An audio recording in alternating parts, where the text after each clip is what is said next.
I'm Dr. Cindy Dupuy. I have a PhD in learning disabilities. I do diagnostic assessment, advocacy, and intervention. I'm also an adult with dyslexia and dysgraphia. My name's Kim Sharman. I am a remediation specialist with kids with dyslexia, dysgraphia, ADHD, and I have it too, ADHD. I'm part of the reason that we're smiling so much right now is Kim literally pulled out three games to talk about today and could not figure out where she put one, which was right off to the side, which is a great example of visual spatial difficulties. Where did I put it in space? Yeah, it happens every day, All all right, day. let's pull out cubits first, and you've got your camera. So flip and show a card in the cubes. Okay. There we go. So there's the game. And you can see that they've got dice. So go ahead and open it up. This is a great game to improve your visual spatial. You're cracking me up. So there's the dice and pull out a card. There you go. So using the dice, you would build the design that's on the card. And if you want to make it easier for kids that are struggling with this, you can take the card that's behind it, Kim, and mask like a quarter of, so that you can only see a quarter of the card. Do you know what I mean? You could just use the card that you had there, but that's So if you want to see, yeah, if you want to and help a kid. this is how Cindy actually, well, obviously that one's easy, but I used to have problems like with this. So Right. that So you is, can mask it so you can help kids build it gradually, and then they'll be able to build more complex shapes as you go along. And so you can actually use cards from the box to mask part of the other card. You can use a piece of paper, whatever. All right, put cubits away. Let's pull out Rush Hour, which you okay. just had out. Yeah, I know. Okay. Okay, so the Rush Hour game is available on Think Fun. I don't know what that it's is. Think Fun. It's a great Think Fun makes tons of great games. So on the card, you've got a whole bunch of cards. That's your configuration. Your goal is to get the red car in the middle, out the little entrance on the side there. Okay. And yes, kids can do it by just doing process of elimination and just shifting cards left and right. That doesn't build the skills. That's just persistence. So the idea is to teach kids to reason and see if they can figure out how to do it in the fewest moves. And if you look on the back of the card, Kim, flip the card over, it tells you how many moves to take to get it done in the fewest number of moves. So you may need to scaffold your kid by helping them by identifying what they should move as hints. So you might say, you're going to move the purple and green car, and they're both going to go up at some point, and that way you could scaffold them. Okay, so go ahead Yeah, and put and that one away. yeah, this is the lowest level too, and Yeah, then it that's a goes beginner up. card. Yeah. Okay, and the third game that you have handy and available is It's called yes, Square Up. Square Okay, Up. so you have that box and you roll it, and then it's like those puzzles where you have to slide the pieces. Notice, Kim, if you lift up the plastic, people will be able to see that there is an empty black spot in the back, and you Yes. just shuffle, you push the various blocks around until you end up with the configuration that's on the cube. And And so this you have has to to think match the, through, yeah, you have to match that with that. So you have yeah. to think through how to move things and why things would move the way that they do. So those are great hands-on manipulative games. Again, we want to teach kids direct strategies. So you want to teach them, hey, I noticed that you've got three orange down in the corner. Remember that those three orange have got to be in the center part. You've got to get it reconfigured to get it in the right, like you can scaffold them and give them ideas of what to move where. And if parents say, why the heck would I buy these games? This doesn't look academic to me. What is your response?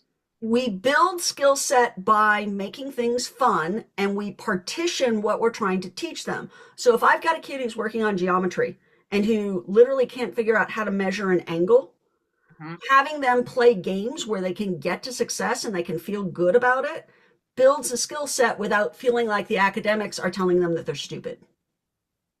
And kids usually feel really good with me because they can be me. But Okay, I'm But going to you can. unshare you here and I'm Okay. going to show you some other great games. So on my end, and I happen to love this game, but I don't get to play it with many kids because it can take too long. This one is called Patchwork. And the idea behind Patchwork is you've got a quilt board and you've got all these various pieces. This is more advanced. So this is a kid that has done some of the other stuff that we just saw and is ready for more of a challenge. So you're going to build out your board as you collect pieces, and you're trying to maximize the number of buttons that you get to have the most buttons at the end. And there's math involved in this because you have to think about how many you're buying, how many buttons you have, the cost, the number of spaces that the pieces take up, where does it fit, a whole bunch of great things. So this is definitely more advanced. This is not something I would use with a second or third grader, but this is for, although kids with really good visual spatial skills that are younger might enjoy this game, it's a more advanced and demanding game. And the other thing that I love about this particular version of it is that it has a self-play version, so that if nobody else wants to play, you can have like an automaton that you're playing against to play yourself.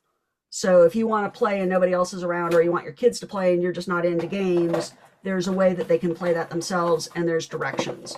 So you would have to take the time to teach the kids the directions, play one or two games with them to know how the game works, and then be able to have them do the game against themselves. Now, a simpler version of that that I really love is Patchwork Doodles.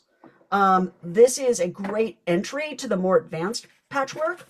And so you start off with an original card that has got 7 spaces taken up, and you get dealt one of these and you color it in, and then you roll a die, and you've got a circle of cards here with various shapes on them, and wherever the die lands, you draw that shape into your card. You get points for the number of spaces that you have colored in after you play 6 cards.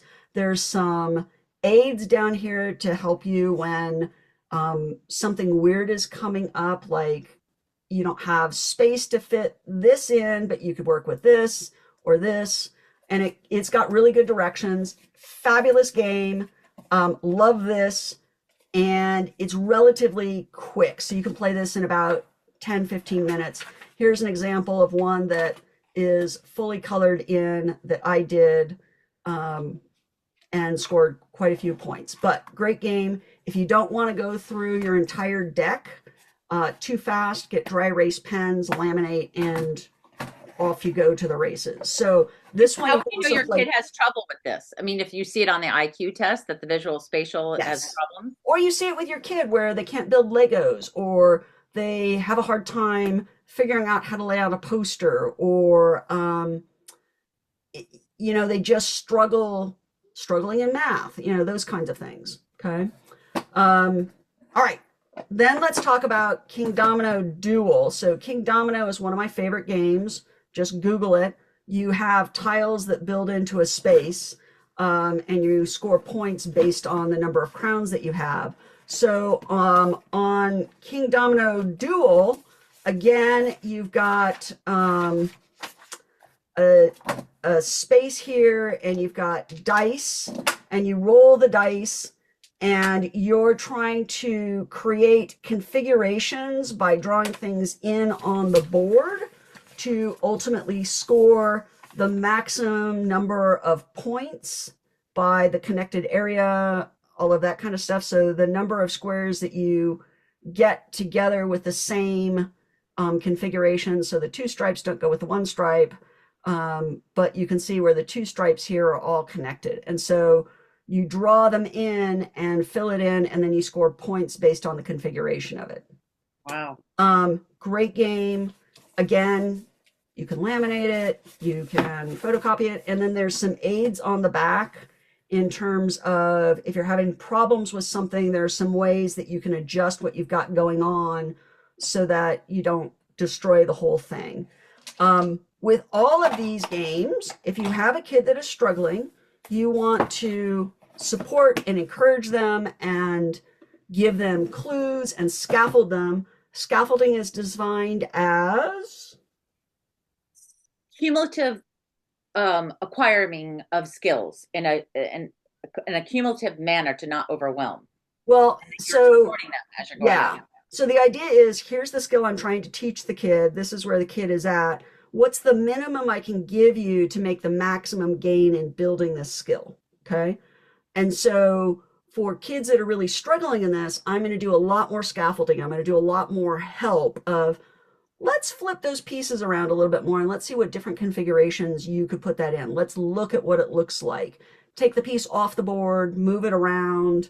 Um, I gave you the example of, you're going to move these cars relatively soon, things like that to help kids build success.